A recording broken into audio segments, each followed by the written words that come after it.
Hey, friendo, Steve here. Welcome to the Friendoville News Show. I haven't come up with a name for it yet. Maybe you guys can help me with a name for this show.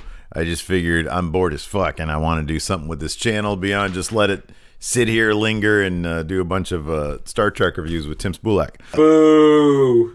I love you, Tim. So anyways, I figured I'd start doing a little news show here in the morning. I got my coffee. I got my microphone. I got my notes. What news am I going to be covering? It's all the shit that interests me in the world of entertainment, or maybe even politics, or I don't know, fucking whatever.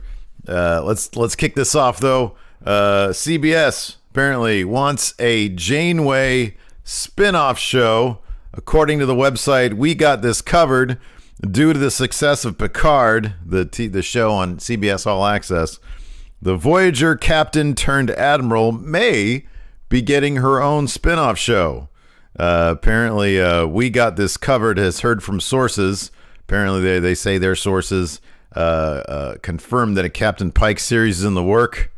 That the network is interested in the idea, given how successful Stewart's comeback, that's Patrick Stewart, has proven to be. Nothing has been set in stone just yet, so don't get your hopes too far up. Anyways, CBS wanted to test the waters for the project by bringing actress Kate Mulgrew. She played Admiral Janeway, Captain Janeway in Voyager, and then Admiral Janeway in one of the Star Trek movies. They were going to bring her in for a little guest spot on Picard. So apparently there are plans for Janeway to return for a small cameo on the show. Yeah, it's kind of like they could have totally used her for that lady who said fuck a lot on the Picard series. But that lady was kind of an asshole. So that's probably why they didn't use Captain Janeway in that role, even though that lady ended up being cool in the end. Anyways, it's unclear whether this cameo is going to take place for Captain Janeway, Admiral Janeway in season 2 or 3 of Picard. But man, if people love that stuff, people love Voyager, man. I didn't know that. I actually could not stand Voyager back in the day, and then I came back around to it later in life, like when I was like in my mid-30s. And I kind of dig it. I like the last couple seasons, not the first couple seasons. The first ones were kind of crap, to be honest with you. Anyways, let's see here. Now, whether or not Kate Mulgrew would want to have her own series again, you'd think it'd be a no-brainer, right? You'd think she'd be like all about it. Apparently, she has expressed reluctance to pull up Picard. Of course, she's been a successful actress since then. She had a very prominent role on that Orange is the New Black show. But she said this to say, she told TrekMovie.com, 7 years is a long time to play a character. I'm not sure that she would enjoy the resuscitation, talking about Captain Janeway, as if she's like a real person. And then, but of course, you know, it notes here that Patrick Stewart himself had said, I don't want to do I don't want to do a Star Trek return. But then CBS said, hey, here's a bunch of money, and we got you Michael Chabon to show run it. And he was like, oh, make it so. So anyways, that begs the question, do you want to see a Captain Janeway, Admiral Janeway show similar to Picard? I think it'd be pretty cool. What are the top 5 cast members you'd want to see return? This is the question that I have written down here. I've got Tuvok, because I always liked Tuvok. The Doctor, I always thought he was a pretty interesting character. Like, how would he deal with this whole, like, the synth ban? Because that dude was, like, made solid through a holographic thing. And then he was, like, super smart, like a person, like sentient. Fat Tom Paris. I'm pretty sure that actor's gotten fat by now, right? It's okay, I did too. 7 of 9, of course, she was great in Picard. And then evil old Kess. Remember her? Boy, they did her wrong. And that actress has fallen on some hard times. Hopefully she's doing better these days. But yeah, she went down a bad path. And then the person we want to suffer the Icheb treatment, where he got tortured and maimed on air using a different actor than the original actor, that'd be Chakotay. Fun fact, one of the cast members of Voyager about 20 years ago actually came into my, he was like friends with my teacher back in film class. And he came to give us a little talk about the business of entertainment. And he said that Chakotay, Robert Beltran, I think his name is, never could remember his fucking lines on the show. I don't know if it's true or not. That's what he said. That's what this guy, it was a main cast member of it. I'm not going to tell you who it is. His ears didn't look as pointy as they did on the TV show.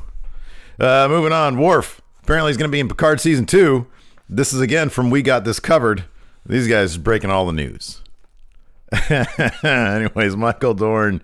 It says here, Michael Dorn's Klingon head of security is a firm fan favorite. Well, yeah, duh. Where's the good stuff? Word from our sources that his role in season 2 may be limited to a small part, but at this point, I'll be just happy to see the guy again. Did you guys see that great picture on internet of the cast reuniting, kind of, on the set of Picard? It was everybody who's in it, but then also Michael Dorn and Geordie LaForge, LeVar Burton, were hanging out, and then Soji was there. That's really cool. That's really neat. I want to see Geordie LaForge, see what he's up to. And finally, this is kind of cool here. No, actually, yeah, finally, this is really neat. So Twitch, you know, we have a Twitch channel, me and Larson, twitch.tv/Stephen Larson. They've got this new thing, and it's called Watch Parties. Now, this is great. Twitch is offering over 70 popular TV shows and movies that are available through Amazon Prime that Twitch streamers can co-stream on their channels, basically. So basically, your channel runs the show, like airs the show, and then your little cam, my webcam thing, shows up above the little chat area, and so you and your friendos, your followers, can then watch the show together or movie together, and they have like a wild list of shows and TV, of shows and movies, including Star Trek: The Next Generation, Star Trek Deep Space Nine, and Unsolved Mysteries with Robert Stack, the original Unsolved Mysteries. Last night at our Twitch channel, twitch.tv/Stephen Larson, we did that, or I did that, and watched the very first episode of Unsolved Mysteries. This was crazy, though, because we were watching it, and it wasn't actually, it didn't seem like it was the first episode because they already had an update in it. I was like, what the hell is this shit? They got an update in this show, but it's claims to be season 1, episode 1. This was crazy. I did some digging around, and guess what I found out? Exclusive here. That wasn't the first episode of Unsolved Mysteries, but it was the first episode that Robert Stack was on. Raymond Burr and Carl Malden were both the first 2 original hosts of Unsolved Mysteries. That show was going to have freaking Raymond Burr. Ironside was going to be the original host of Unsolved Mysteries, and then it was going to be Carl Malden. Isn't that crazy? He did like 2 episodes. Isn't that crazy?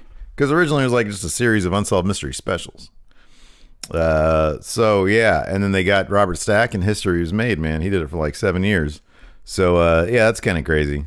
You learn something new every day, man. Anyways, the last thing I got in news that's kind of interesting to me is this bit from the Light the Fuse podcast. Apparently, more people involved with the J.J. Abrams Star Wars movie are shitting all over the Rian Johnson Star Wars movie, The Last Jedi, which I actually think is the best Star Wars movie of them all.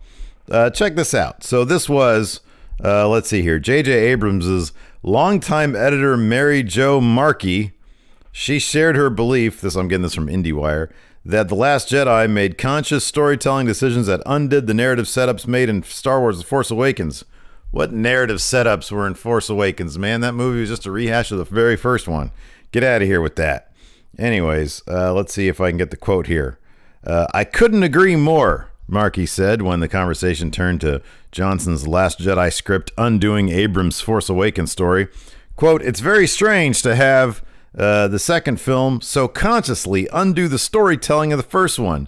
I'm sorry, that's what it felt like. I don't even feel that's true about the third film. It took where the second film ended and just tried to tell a story. Are you fucking serious? You retcon like half the characters to act different than they did in the second film. And then like that one girl she wasn't even dating what's his face anymore. She was just chilling. What's her name? I forget her name. Rose. Anyways, I didn't feel like it was consciously trying to undo. It just didn't feel that way to me. Let's see here. Yeah, it's a completely completely different take about, let's see, who's this? Marianne Brandon, co-editor, said this. Said that she tried to say she enjoyed some parts of The Last Jedi, and then Markey chimed in to say her collaborator wasn't telling the truth.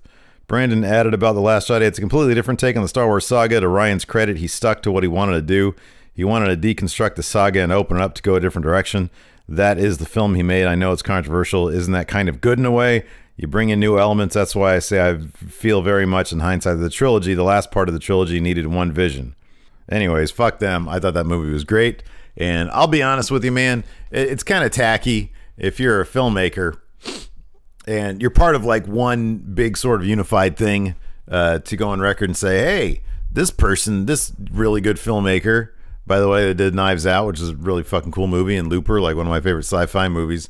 This person did a shitty job with their movie, even though like they basically just ripped off the first one, A New Hope, for the seventh one, Force Awakens. Yeah, that's just what I feel. I don't know. I'm sure lots of you people, you know, are like, oh yeah, they did fuck up the trilogy, but whatever. That he did a great job. So that's my opinion on it. Anyways, that's it for Friendoville News. I need a name for this show. Basically, the premise is it's all the shit that I find interesting. So you guys just go ahead and leave me some cool names in the comments, and maybe I'll choose one. And if I choose yours, maybe I'll send you something cool. I'm not gonna really pay you for the idea though, but I'll send you something cool, like a drawing or something.